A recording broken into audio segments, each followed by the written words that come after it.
Muito legal a gente receber aqui no Hashtag da Bola o Wesley Mello, que foi diretor financeiro do Corinthians durante o mandato do ex-presidente do William Monteiro Alves. Por que o Wesley Mello vai falar conosco aqui?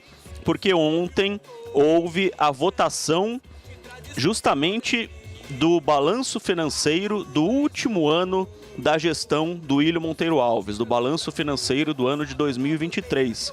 E o balanço foi aprovado pelo Conselho Deliberativo do Corinthians e o Wesley Mello vai falar justamente sobre isso, sobre a aprovação do balanço financeiro que aconteceu ontem lá no Parque São Jorge e como isso pode impactar no futuro imediato do Corinthians. Boa noite para você, Wesley. Obrigado por conversar conosco aqui na Transamérica. Eu sei que houve um discurso seu, houve um discurso do Rosala, que é o atual diretor financeiro, houve outros discursos, né? O Andrés também discursou, enfim, e o balanço acabou sendo aprovado. É o que vocês esperavam e como é que vocês lidaram com esse resultado? Boa noite, novamente obrigado por participar conosco aqui do Hashtag da Bola da Transamérica, Wesley.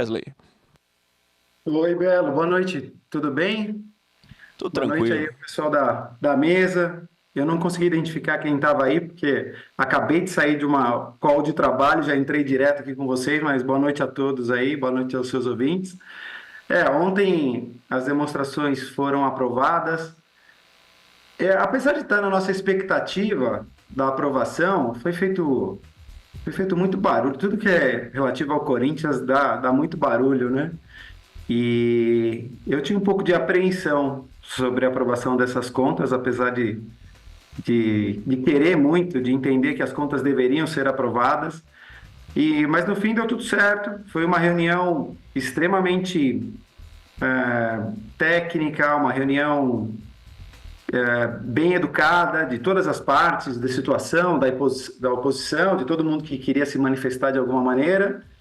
E no fim eu acho que foi o óbvio, né? As contas já tinham passado por todos os órgãos fiscalizadores do clube e não tinha porquê, então, não serem aprovadas.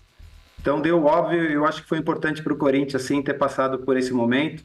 Apesar de muita especulação aí nas últimas semanas, né? Os números já tinham sido divulgados há algumas semanas, então rolou muita discussão, muita conversa de WhatsApp, muitas matérias sobre isso, mas no fim, que bom que elas foram aprovadas, um capítulo importante para o Corinthians, e agora a vida que segue. Estão aqui na bancada, Wesley, os corintianíssimos Kaique Silva, Roman Laurito e o Gavião. Antes de passar para o Roman, eu só quero falar que eu tive acesso a um WhatsApp que você mandou para os conselheiros, né? Uma mensagem de WhatsApp, e você pediu para que fosse uma análise técnica e não política, né? É até legal a mensagem que você mandou, que você repetiu algumas vezes, né? Peço, por favor, que analisem tecnicamente, que esqueçam o lado político um pouco, não sei o quê, e foi mais ou menos isso que provavelmente aconteceu, né?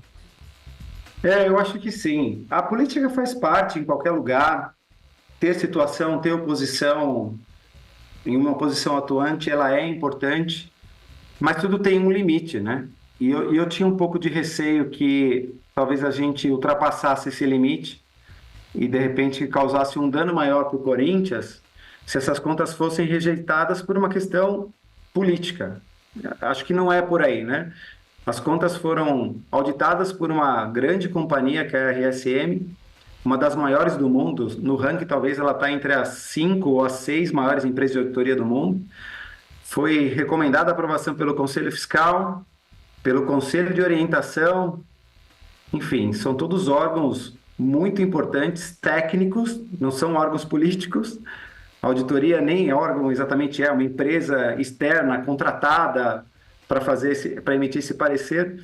Mas eu tinha um pouco de receio que essas discussões políticas pudessem interferir. Ontem, graças a Deus, não interferiu.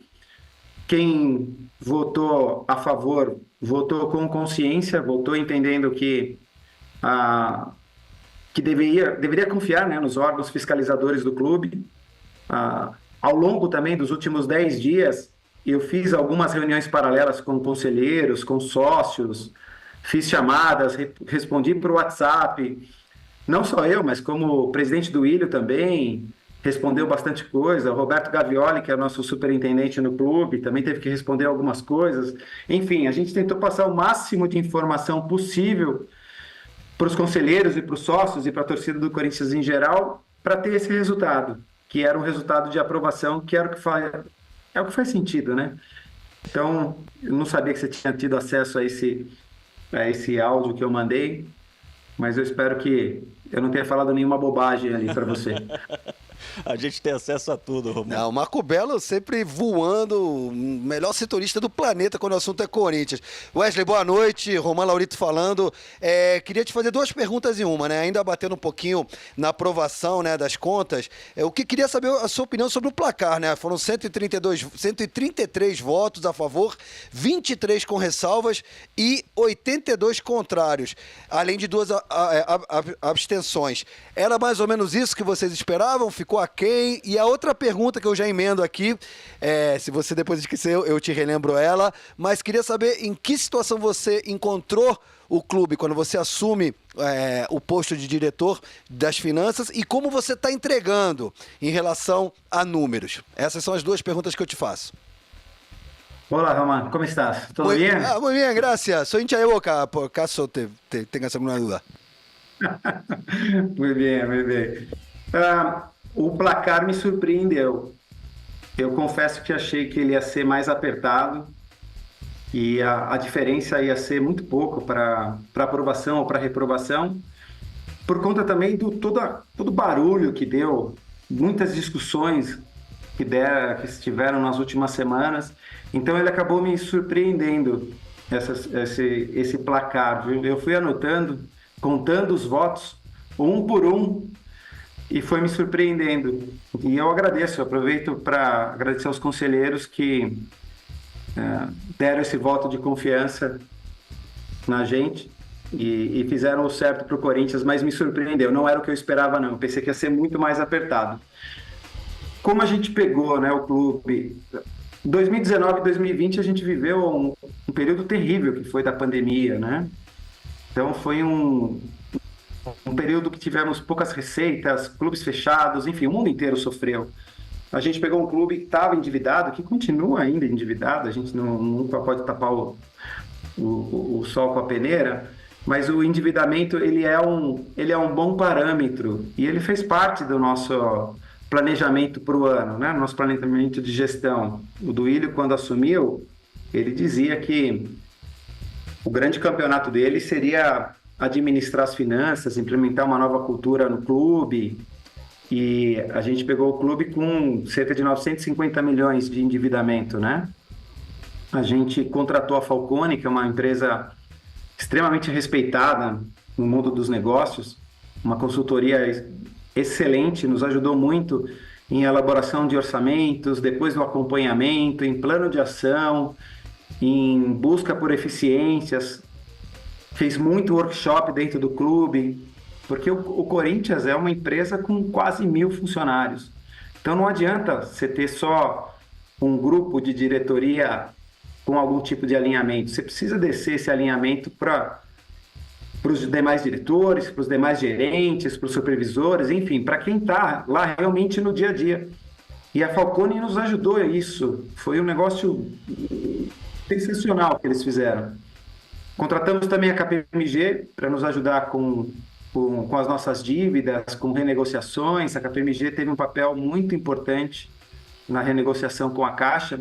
A renegociação com a Caixa vinha de muitos anos, né? O Andrés foi uma ajuda importantíssima nesse processo todo, porque ele acompanhou desde o início e conhece bem Brasília. Foi uma negociação importante, mas a KPMG foi quem encontrou as saídas contábeis, tributárias, para todo mundo, porque tinha um litígio com a Caixa, tinha o envolvimento da Odebrecht, a Odebrecht em recuperação judicial, você tem o Ministério Público de olho nessa operação também, né? Então a Caixa não pode fazer uma negociação como talvez um banco público ou um banco privado fizesse. Ela tem muitos órgãos reguladores ali, o principal deles é o Tribunal de Contas.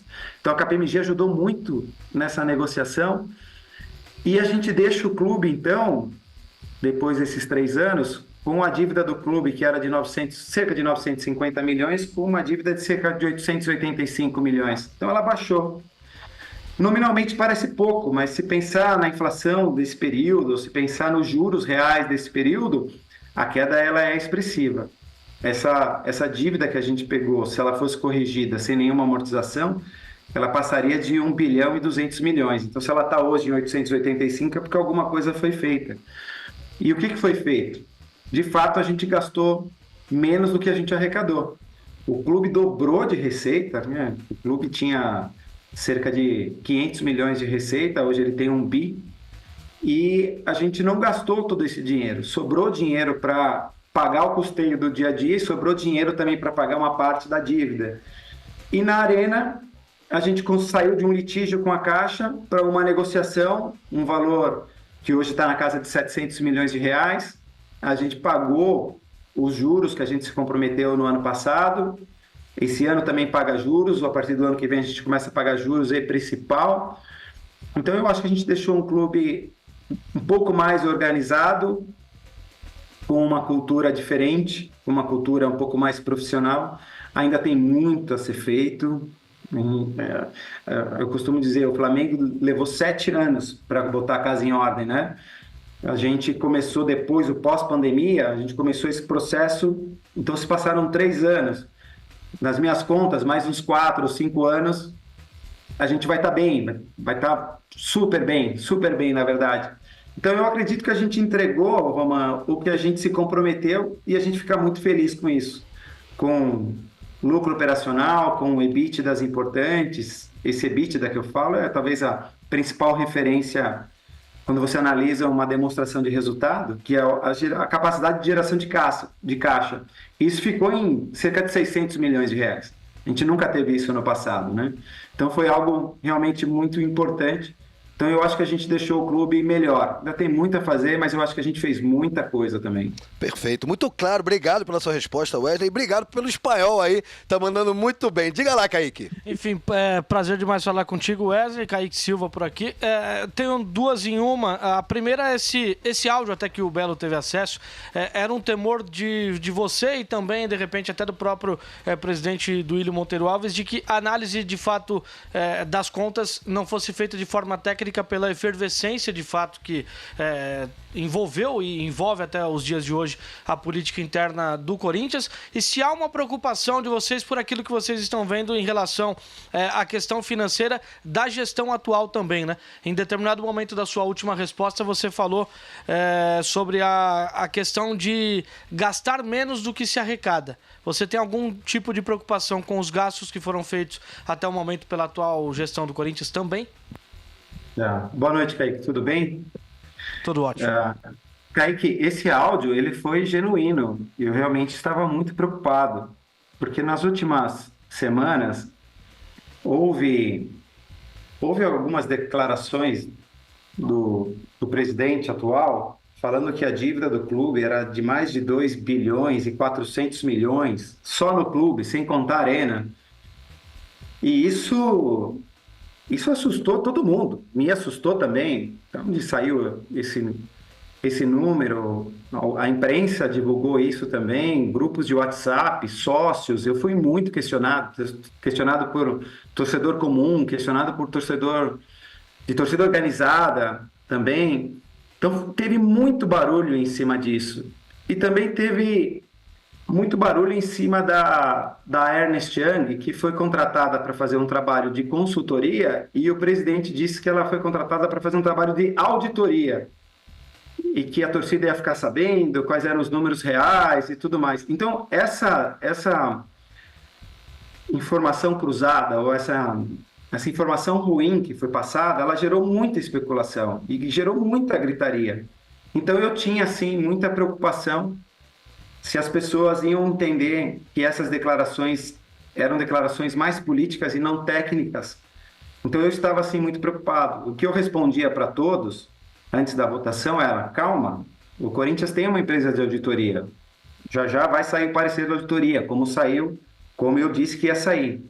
Os números estão muito próximos do que eu mencionei em dezembro do ano passado, quando a gente estava falando sobre o orçamento de 2024. eu também dei uma pincelada de como ia fechar o ano e fechou daquela maneira. E eu tive que explicar também, olha, até onde eu sei, a Ernst Young, sem ter visto o contrato da Ernst Young, a Ernst Young é uma empresa está prestando serviço de consultoria. E isso por quê? Porque eu sabia que a empresa de auditoria, que eu assinei o contrato de auditoria, era a RSM. E, então, essa desinformação que teve toda gerou muita gritaria por muita gente. E a gente tem que entender que nem todo mundo é técnico, nem todo mundo é contador, é financeiro e consegue interpretar. E aí começa, pô, o Wesley falou que a dívida no clube é de cerca de 900 milhões. Como alguém fala que é de 2.400? Quem está falando a verdade? Quem está falando a mentira? Ele fala que contratou uma grande empresa de consultoria, de auditoria, na verdade, que logo a gente ia saber. Então, criou uma expectativa muito grande sobre isso. Então, eu tive que gastar muita saliva e muitos dedos escrevendo mensagens para tentar explicar principalmente para os conselheiros que iam votar, né? Que, olha, calma, nosso endividamento está no nosso balanço auditado. O que foi falado não é verdade. Me parece uma narrativa política. Então, eu estava genuinamente preocupado que conselheiros pudessem ser influenciados por isso. Mas, felizmente, 131 conselheiros entenderam que deveriam aprovar de uma maneira técnica e não política, e a maioria acabou aprovando as contas. Eu também entendo quem reprovou as contas, tá? Eu também não posso generalizar, eu não posso dizer que quem reprovou as contas foi só por uma questão de política. Existe também uma certa insatisfação. Quando você vê um clube com esse endividamento do clube, ele causa preocupação. Então, também, eu entendo que alguns ali foi um voto de protesto. E eu ouvi isso. Eu estou no clube há cerca de 35 anos, e alguns conselheiros são meus amigos íntimos, e votaram contra e depois foram conversar comigo, tipo, lamentar ou pedir desculpa, e falar, pô, Wesley, eu sabia que ia ser aprovado, mas eu quis votar contra, mas é um voto de protesto, e é para ver as coisas caminhando, é para ver melhoria e tudo mais. Então, também eu respeito essas pessoas que tiveram essa visão e votaram dessa forma, né? E sobre a gestão atual, eu tenho preocupações, sim. Gastar quase 130 milhões nos primeiros meses com a aquisição de jogadores é algo que me assusta. A gente iniciou o mandato do Duílio e a gente ficou 6 meses sem contratar. 6 ou 7 meses sem contratar. Então eu tinha essa preocupação. E se a nova gestão estava tão preocupada assim com o endividamento, e tinha que estar, obviamente, e aí me compromete uma parcela tão grande de dinheiro, me assusta. A nossa folha de pagamento é em cerca de 20 milhões de reais, e eles estavam tão preocupados e mantiveram a folha nesse mesmo nível. Então, me assusta. Mas, assim como a gente teve uma boa reunião ontem, confio muito no Rosalá, que é o meu substituto. Espero que ele consiga demonstrar para a atual diretoria os limites que a gente tem que ter para a gente continuar tendo lucro operacional e baixando essa dívida. Acho que tem tempo ainda para recuperar. Então, a preocupação ela existe, mas também existe uma confiança de que as coisas podem voltar no caminho certo a partir de agora. Perfeito. Para quem está chegando agora na Transamérica, estamos conversando com Wesley Mello, ex-diretor financeiro do Corinthians, que teve ontem à noite as contas aprovadas pelo Conselho Deliberativo do clube referentes a 2023. Wesley, uma honra conversar com você. Muito obrigado pela tua participação aqui no Hashtag da Bola. Imagina, um prazer, sempre à disposição.